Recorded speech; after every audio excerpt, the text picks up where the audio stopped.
Gracias, Laurita. Y contamos hace un ratito el primer día de Guillermo Francos como jefe de gabinete, tratando de cerrar los proyectos de... Tratando de ganar una semana. Claro, hay que ver cómo le va. Y vamos a analizar junto a Sergio Berenstein, conductor en el canal de la ciudad, junto a Luis Tonelli de El Tornillo, analista político, consultor. ¿Cómo estás viendo esta llegada de este ascenso, digamos, de Francos en el gobierno? Buen día, Sergio, ¿cómo va? Hola, ¿qué tal? Muy buen día. Muy bien.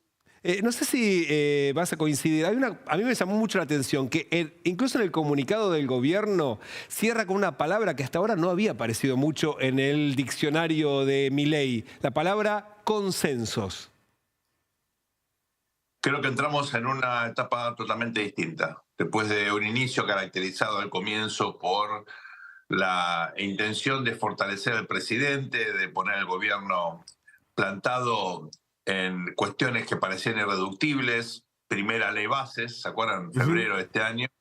A partir del discurso de apertura de sesiones ordinarias, empezamos a ver un presidente más flexible, a un gobierno mucho más ecléctico, más pragmático, y con este cambio, esta reorganización que probablemente tenga otros capítulos, lo que estamos viendo es un gobierno más consciente de sus limitaciones desde el punto de vista político institucional y de la necesidad efectivamente de llegar a acuerdos, sobre todo en la agenda parlamentaria. Pero más allá de eso, quedó como algo pendiente, recuerdan ustedes el Pacto de Mayo, planteado en un momento como una especie de punto de inflexión. Bueno, esto se ha postergado probablemente hasta el 9 de julio, que, bueno, es una ventana de unos 40 días para avanzar efectivamente no solamente con la ley base, sino con otras cuestiones que para el gobierno son prioritarias. Con lo cual, me parece que con Francos iniciamos una etapa más política, una etapa de más diálogo, de mayor negociación, tal vez con un desdoblamiento de funciones, un presidente más ocupado, digamos, de la visión de largo plazo, de reformas estructurales, de mirar el mundo, de insertar a la Argentina, un gobierno con Francos a la cabeza, más político, más audaz en las negociaciones, con, en todo caso, una agenda bien ambiciosa en términos de, bueno, pactar con el sistema político. Sergio, hay otra mirada también y es la que te quiero consultar porque en definitiva a Pose prácticamente no lo conocíamos casi ninguno de todos nosotros. Y la pregunta es hacia adentro del gobierno. Está claro esta reorganización hacia afuera y hacia los desafíos que tiene para con la política, pero hacia adentro de su organización y sobre todo hacia la gestión. ¿Esconde la salida de Pose, como algunos interpretan, una crisis política interna? Bueno, las internas son inherentes a todos los gobiernos. No hay gobiernos sin internas. Hay diferencias a veces de intereses personales, cuestiones burocráticas, cuestiones político, digamos, electorales. Todo se mezcla, ¿no? Luchas de Y poder también. esto lo hemos visto siempre a nivel nacional, provincial, local. No hay que dramatizar. Lo que uno tiene que fijarse aquí es hasta qué punto, en todo caso, estas internas, estas pujas que son naturales, pueden obstaculizar o no la gestión. Y yo creo que lo que venía pasando en el gobierno era eso.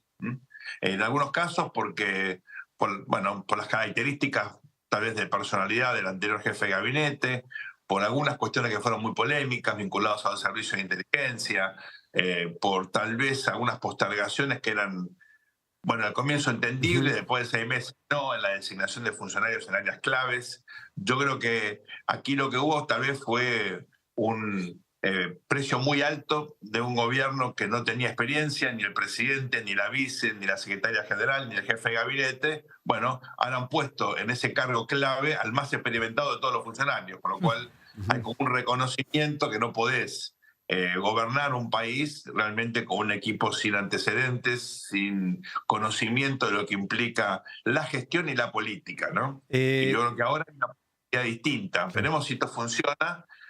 Insisto, probablemente haya otras modificaciones en el gabinete, no alcance con el jefe designado del gabinete de ministros, Guillermo Francos. Se habla justamente de esta imagen de Federico Sturzenegger con un nuevo ministerio de la desregulación, privatizaciones, empresas públicas. Se habla también de tal vez alguna otra modificación. Veremos qué pasa con la cartera de Interior, que en principio por primera vez en la historia argentina, queda reducida a una secretaría, por ahora bajo el jefe de gabinete, probablemente más temprano que tarde tengamos otro ministro del Interior. Las provincias se quejan, creen que esto podría quitar protagonismo justamente en el proceso de negociación. Sergio, ¿no crees que precisamente con esta descripción que venías haciendo sobre los que no tenían experiencia, que han demostrado mucha fragilidad y terminaron apelando al que tiene mucha experiencia en la política, que finalmente la casta no estaba tan mal? Yo creo que acá hay que entender qué entiende el presidente por casta, ¿no? Y en todo caso, si es una cuestión de haber estado en la política antes o defender intereses sectoriales, el statu quo, o una dinámica un poco entre lenta y, digamos, o no dinámica de gestión, ¿no? Acá, con la desregulación, con la apertura de la economía, con los cambios estructurales, se afectan intereses de grupos que habían sido capaces durante muchos años de capturar riqueza, rentas, ¿no? Subsidios, pedazos del presupuesto que se apropiaban, se privatizaban parte del presupuesto y esto salía, digamos, del escrutinio público. Lo vimos con la utilización, la mala utilización de recursos en la política social, lo vemos, por ejemplo, con el escándalo de los registros de propiedad automotor, lo vemos en todas las áreas donde uno toca el Estado y pus, ¿no?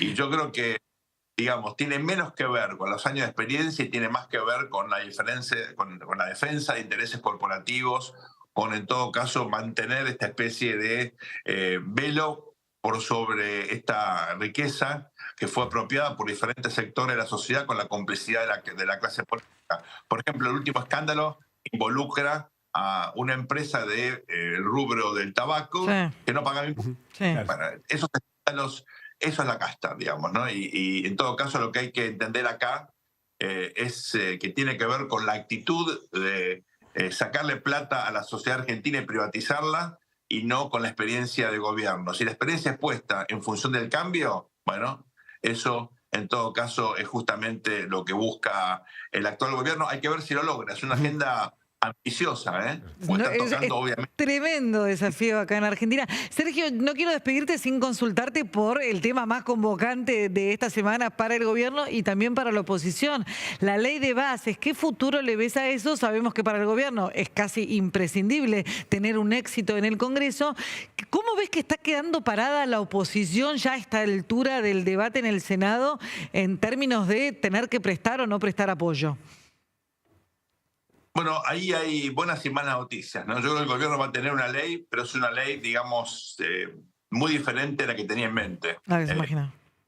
Siendo en algunos capítulos un poquito desdibujado, ¿no? El borrador final. Entonces acá hay incógnitas, porque el gobierno en todo caso va a tener una ley, esto va a volver a la Cámara de Diputados porque el borrador original ha sido modificado. Hay que ver qué vuelve al estado original del borrador, con lo cual yo quiero ver la ley final que es promulgada antes de hacer una evaluación respecto de qué fue lo que logró el gobierno. Pero en principio yo diría dos cosas. El objetivo de máxima, lo que se sostiene acá, en principio, ¿no? Es el régimen de incentivo a las grandes inversiones, que es vital, sobre todo para la minería, para la energía, para grandes proyectos. La Argentina sigue manteniendo el cepo, el gobierno debería eliminarlo, pero bueno, esto se ha retrasado. Pero más allá del cepo hay inestabilidad en las reglas del juego, tributarios y demás. Este es un régimen fundamental para que la Argentina empiece a capitalizarse. Punto número uno. Punto número dos, está la cuestión del impuesto, al mal llamado impuesto a las ganancias, el impuesto a los ingresos. Ahí hay un debate abierto todavía, es lo que está demorando las sanciones del Senado, y mi impresión es que acá va a haber caras largas de todos lados, ¿no? Nadie va a estar del todo satisfecho. Desde el punto de vista de teoría democrática es lo que debe pasar, todo el mundo debe levantarse igualmente insatisfecho de una negociación, pero efectivamente acá se van a afectar muchos trabajadores que hasta ahora estaban exentos y van a terminar pagando. Hay una definición todavía de los umbrales. Tercero, y no menos importante, más allá de estos elementos está la cuestión del blanqueo y la moratoria, que para el gobierno son vitales, sobre todo este año que ha caído la recaudación como consecuencia de la recesión. Bueno, con esto podría terminar el año con un poquitito más de margen como para aflojar la cuestión de los subsidios a los servicios públicos, las tarifas, con lo cual este es un elemento, me parece, de política pública en el corto y mediano plazo fundamental para el gobierno. En eso por lo menos estoy poniendo el foco yo. Hay otras cuestiones que por supuesto son relevantes. Es una ley ambiciosa, sigue siendo una ley amplia para lo que son los tamaños normales de las leyes en Argentina. Por eso se ha trabado tanto, ¿no? Claro. Porque es una ley que afecta Demasiadas cosas. Sergio, como siempre, gracias por tu claridad y por tu tiempo. Que tengas lindo día. Un abrazo grande.